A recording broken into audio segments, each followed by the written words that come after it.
Hello, good morning.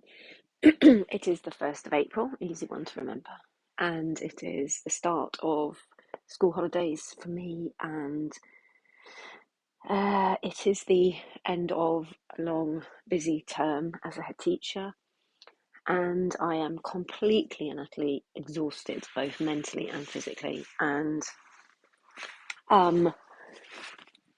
and so once again, it's a kind of I'm going to try better, try harder, do better to relax and rest and all of those things, um, which it is. But I am exceptionally tired, and that is because I have been working exceptionally hard. There are lots of things at the moment in the press about education and the problems and retention and all of that. And I think all of it's true. And I think that it would be wrong to say that, you know, it's not hard because it is. I think for a lot of people it is. I guess for the ones that aren't on social media and are coping, it's maybe not, and perhaps we don't hear from them as much. But certainly in the sort of circles that I move online and in real life, I think, yeah, it's hard. Having been in education for 30 years, I think we've had other times when it's been hard. But I do think that, you know, post pandemic, children not having had the normal developmental opportunities that they would have had means that we've got a lot more hypervigilance in school. We've got a lot more need to help children to build relationships, to build social understanding and interaction. Um, but actually, that requires adults to model and to play with and to be relaxed and to be calm. And that's hard at the moment because um, some days we just don't really almost have the staff to be able to keep the doors open, and that's hard. Having said that, we have now got 2 weeks off, and we have 6 weeks off in the summer, and I don't think that this is the only profession that it's hard in. That, no, it's not. I work with enough families to know that we're all finding it tough. Whatever work line we're in, and people's physical health is suffering.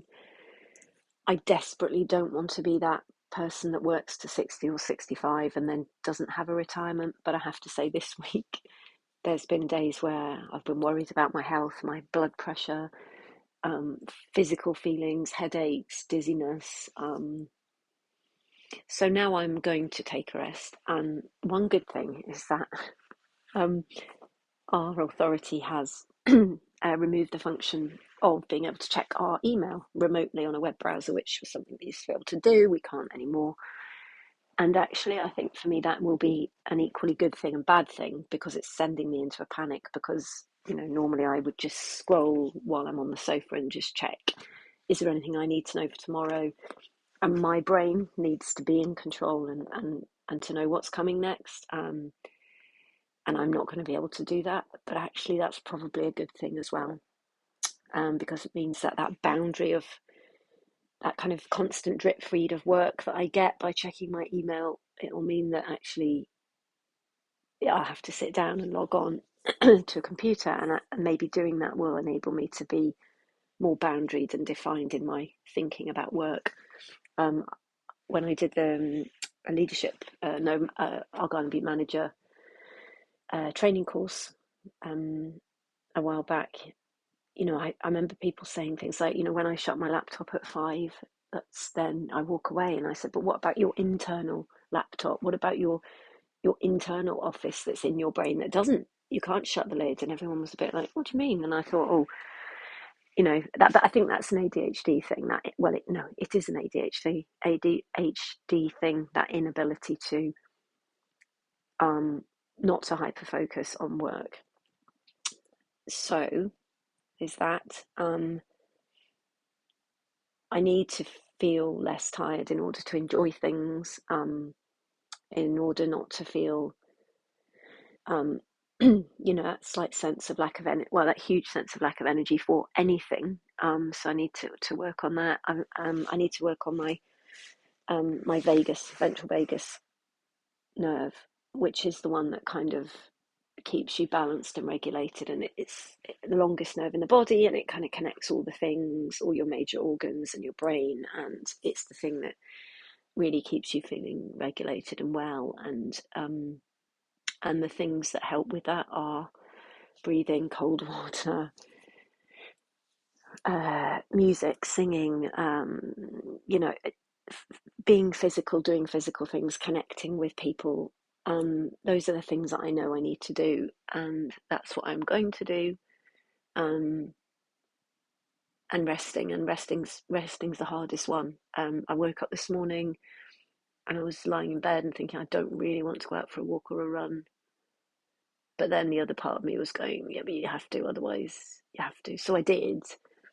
But I have to say, probably it would have been better for me to just lie in bed and have a rest, and that's difficult. And that's I guess the hyperactive bit of the ADHD.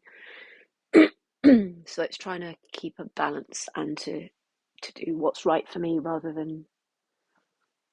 um, rather than kind of thinking, well, I've got to do this because, and the shoulds and the whatever. So that's that. And I also just need to process some stuff because of the fact that I love people. I love working with people. I love trying to help, trying to work out, trying to fix. And in my two schools that I lead, there are lots of people, lots of families, lots of children, and lots of hard stuff. And um, there has been really hard stuff, and actually, it's sad and it's hard, but there's also a lot of joyous stuff and wonderful stuff. So what I need to do is take a bit of time to just kind of let some of that go, to mark, that I am not them, and where they stop and I start, that boundary. It's important to know that, and to not keep feeling and taking on the kind of things that are not my stuff. Um, Although they are, but they don't need to be all the time. And that's, again, it's about boundaries, and so there we go. It's a lot about boundaries. It's a lot about reflection. It's taking some time to breathe. It's very easy now to know that I don't physically go away until next Wednesday, and I've got some days to get all the stuff done that I could do in those days, and that if I don't when I go back, but I've always got that feeling of, oh, let's just get it all done now, let's front load it all now. And I think now is the time that this holiday, I really need to think about just taking every day of the holiday to do something to help me feel rested and stronger and ready to go back.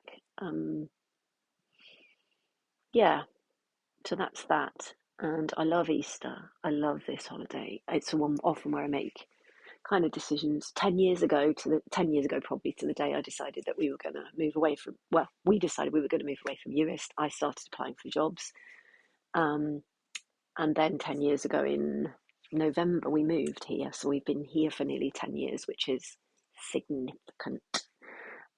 So it's a time of reflection, it's a time of new beginnings.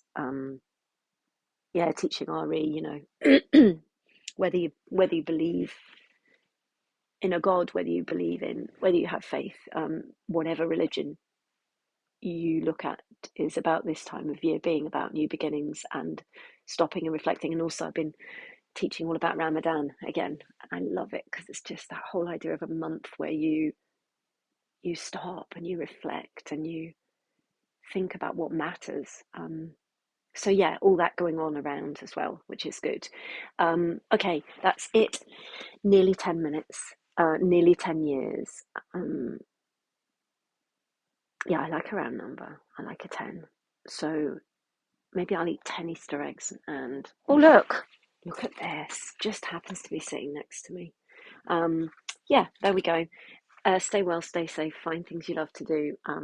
Take some time to think, take some time to stop. And yeah, that's it for now. Bye bye. Thank you.